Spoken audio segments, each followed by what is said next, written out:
Next example I want to look at is to do with the water table here in Perth. So if we look at our sort of our system for the uses of water here, we can say this is pretty stylistic representation of, in the metropolitan area, our competing uses for water and the cycle that we're following and the various interactions that we need to look at. So we have the bit that I'm going to be focusing on is the superficial aquifer, which is the Gnangara Mound. And we've got different activities that use this water. You can see we've got public open space. So this is local governments and schools that need water to maintain the lawns. So they're one of the major uses, public open space, keeping it nice and green so we can have playing fields. We also have a large horticulture sector in the north around Carabooda, which is another large user of water where it's pumped from the mound. And then we have the public water supply, which is another large user. So the public water supply can actually draw water from the Leederville aquifer as well as the superficial aquifer, but a lot of it is coming from the Gnangara Mound. And we have the coastal plain. So as this water table gets depleted, you start to see saltwater erosion coming into play. So we have these competing uses for water. And we have a resource, groundwater resource that we use, and we want to understand what's happening to this resource. Is this resource being depleted through time? Okay, that's one of the core concerns that we have. Are we running down our mound? To tell you about one of the main uses, so we have the integrated water supply here. And I guess something that us to think about here is that we've had this rapid switch from dam supply to desalinated water, and that's continuing. We'll have some water recycling projects coming in here. You see that, well, if the dam supply has been depleted because of a decline in rainfall, to me it makes sense that the groundwater, so that's the same cycle that would be replenishing the groundwater. So we know that our dam supply, which is catching the runoff, is no longer supplying a large amount of water into the public water supply. I would be thinking then that we should also be not getting the same amount of recharge going to our groundwater supply.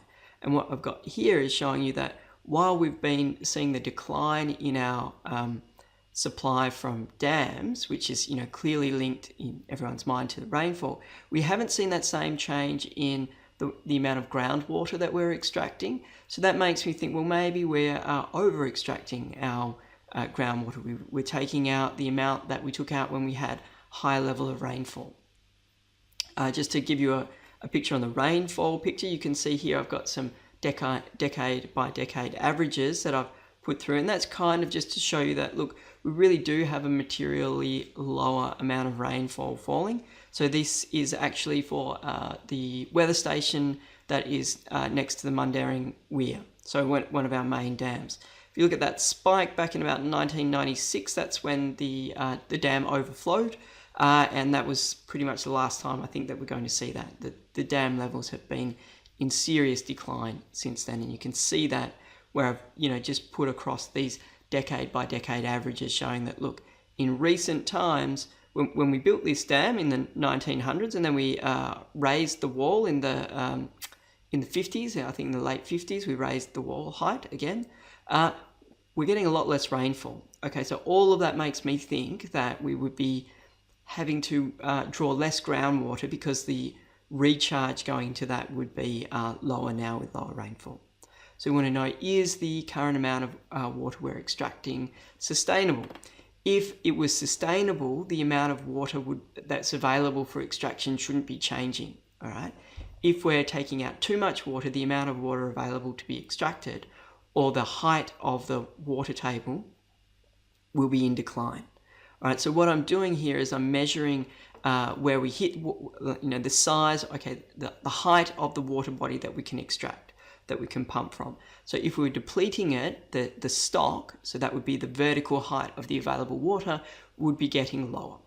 So if that's going down through time, we're over extracting. So what have I got? I'm going to be using time to explain any possible decline. If we're using the resource sustainably, there should be no trend decline. Now, it might bounce around from year to year a bit, but we wouldn't see an overall trend decline. And in fact, when we plot this data through time, what do we see? We see very clear evidence of a decline. And in fact, we could run through all the transformations in this model, but I'm going to say, look guys, this looks pretty linear to me. I did in fact test all the possible options, but the best fit is in fact the linear model. What it's showing you here is over the 20 years that I've got here, I think I've got data for about 36 years of measurements on this, we're seeing a decline. So we're seeing that the level of the stock of available water that we could decline has been falling through time very consistently. So what this says to me is that we're taking out too much water. So you want to know what is the trend decline through time. So we fit our linear model so we can add our trend line. So when I do that, I fit my model. So it's my water model. I can see if I just bring up here. So this is LM water. That's the object that I save.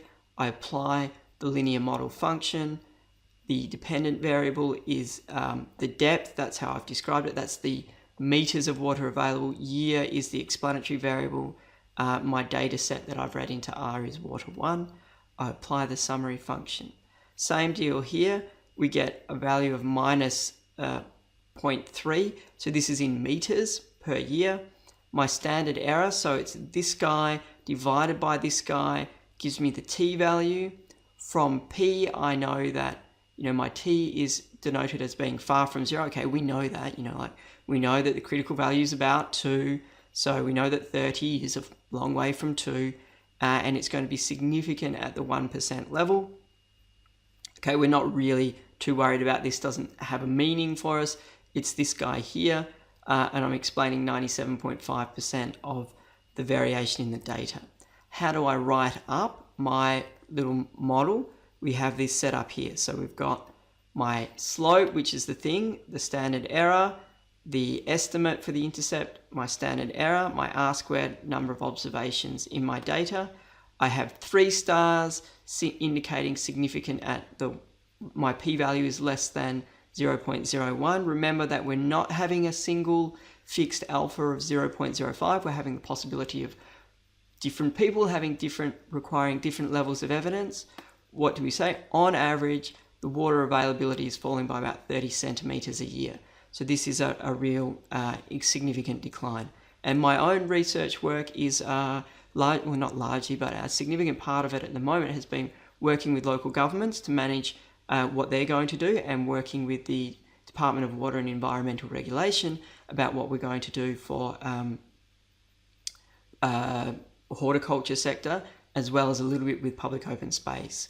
So, this is actually stuff that's, relevant to our local community if we want to see public open space maintained, if we want to grow food crops near our cities, and if we want to have our water supply. So it's kind of, this is real research. It's not saying that this is a particularly fancy model, but this is actually, real results, real research that we're doing to try and address problems in our local community. And it's a partnership between people here at the uni who tend to be good at doing this stuff, and people in government in the local level and at the state level who need some work done for them. Okay, and so this is kind of the way that we set it up in the end. So pretty simple stuff, tells a compelling story. If you see this graph, what I'm trying to convince you of is that yes, we need to have a change. Okay, we need to stop extracting so much water. We need to agree that there's strong evidence that there's of over extraction. I hope that that's what this summary table and this figure combined tell you. So the figure, very, very compelling way on your mind. You agree that yes, there's a decline. And then this guy tells you, well, what's the specific decline? Well, it's 30 centimeters a year. So combined, the summary table with the visual gives us a really convincing argument, and then we can move on and try and work out what we need to do. And that's an opportune time for a break.